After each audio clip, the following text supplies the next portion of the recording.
બોલે રામદેવજી મહારાજ કી। આ ચમત્કાર કહેવાય કે ન કહેવાય? મને સાહેબ કે સાહેબ અડધી રાતે કશુલા નહીં નહીં તમે શ્રદ્ધા રાખો। આ તમે બધા બેઠા તો ચમત્કાર નો કહેવાય? કઈ ખબર ન પડી તમારા ખિસ્સામાંથી પૈસા જતા રહે ચમત્કાર નો કહેવાય? ખબર ન પડી અને રૂડો કામ આવતા વર્ષનું ઉજવી જાય ચમત્કાર નો કહેવાય?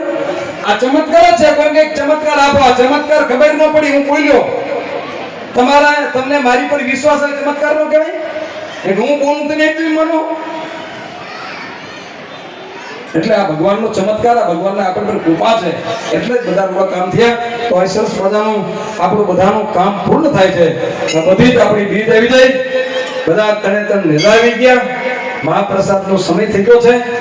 માતાજીનો ખૂબ આગ્રહ તો માતાજીને પહેલા તો વંદન કરું કે તમે મને આગ્રહ કરો ને આવા નાયકના દર્શન, આવા માણસોના દર્શન જ મને નહોતા। બીજા કાર્યક્રમમાં જવાનો પણ આનો લાભ મળ્યો એટલે બધા વતી માતાજીના ચરણમાં વંદન સાથે, રામદાસજી મહારાજના ચરણ સાથે ભગવાન ભોલાનાથને યાદ કરે જમવા માટે નમઃ પરપતિ ઓમ કૃપાલ નેત્ર ભાલ નિર્ગુણમ નિરંજનમ ત્રિલોકપાલ વ્યાલમાલ કષ્ટકાલ ભંજનમ ત્રિશૂલચારી ભૂતચારી યર્થ ચંદ્રશેખરમ વેદાંત શાસ્ત્ર શોધકમ નમામિ નાથ શંકરમ कैलासवासी इधामकादि धारकम निरामय में भाव शास्त्र शोधकम तुतेजम निगंबरम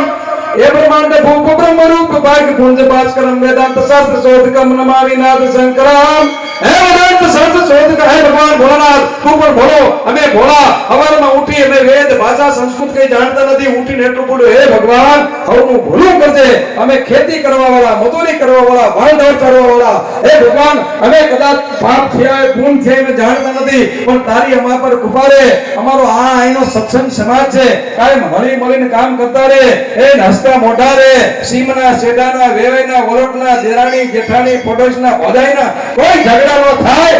આંગણે કોઈ મહેમાન આવે અને અમારી બેનનું મોઢું છે જેમ ગુલાબની પાંદડીઓ ખીલે એમ હસતું હસતું આવો બાપુજી આવો ભગવાન પાણીના ટાઈમે પાણી પાય જમવાના ટાઈમે જમાડે એવી આ ફેરો સમાજની માથે ભગવાન તારા જેટલા છે તારી જેટલી કૃપા છે એ બધાયના પરિવાર પર ઉતરો એવી તારા દીકરા તરીકે પ્રાર્થના કરું છું। અને સરસ મજાનું અમારી બહેનો છે ચતુર્ભુજ શક્તિ છે બહેનો તમે અબળા નથી સબળા તો તાકાત વાળી છો તમે ચાર તમારું સ્વરૂપ છે તમારું પહેલું સ્વરૂપ તાકાત છે બળવાન છો કેમ કે દીકરીના લગ્ન લેવાના દુકાળ પડ્યો ને વેવાય ઉતાવળ કરે અને પૈસા ન હોય તેથી તમારો ઘરવાળો નિમાણું મોઢું કરી બેઠો હોય વાકું તેથી તેને કો કા મુન્ના બાપા છે બેઠા છો કે શું કરું વેવે ફોન કર્યો લગ્ન કરવા જ પડશે મારે હાલશે નહીં દીકરો બારગામ નોકરી કરે અરે ઈમાનો ચિંતા કરો હાલો આમ તરત જાય ઘરની અંદર પટારો ખોલે અને પોતાની માનું આપેલું મંગલસૂત્ર કા વેચી દો દીકરાને પરણાવી દો આ કાકા તોરી તમે બાયું છો એટલા માટે તમે પેલું શક્તિ છો બીજું તમે સરસ્વતી છો બુદ્ધિ છે બધાને કે ને બૈરાની બુદ્ધિ પગની પેની ખોટી વાત છે બૈરા બુદ્ધિશાળી છે જ્યારે મુશ્કેલી પડે ને તારે બહેનોએ જ માર્ગ બતાવ્યો છે રામ ને સીતાજીએ જ માર્ગ બતાવ્યો છે ભગવાન કૃષ્ણને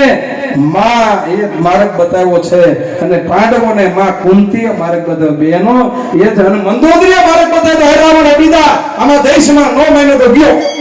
એટલે તમે બુદ્ધિ છો સરસ્વતી બીજી વિદ્યા છો ત્રીજું સ્વરૂપ તમારું લક્ષ્મીનું છે બધી બચાવો અને ચોથું અન્નપૂર્ણાનું તમે જ્યારે ઘરે હોય રોટલા બનાવો દીકરા સુખી થાય ધરી રે તો ચાર સ્વરૂપ શક્તિને બધાને મારા વંદન છે આવાના હેત પ્રેમ રાખજો આવતા વર્ષે ભગવાનને પ્રાર્થના કરી અમને બધાને મળાવજો આમાંથી કોઈ ઓછા ન થાય એટલે આપણે ઓટોમેટિક ભગવાન આપણે જાજવાઈ દે આમાંથી કોઈ ઓછા ન થાય એવી ભગવાનને પ્રાર્થના સાથે બધાને જય શ્રી કૃષ્ણ જય રામદાસજી મહારાજ।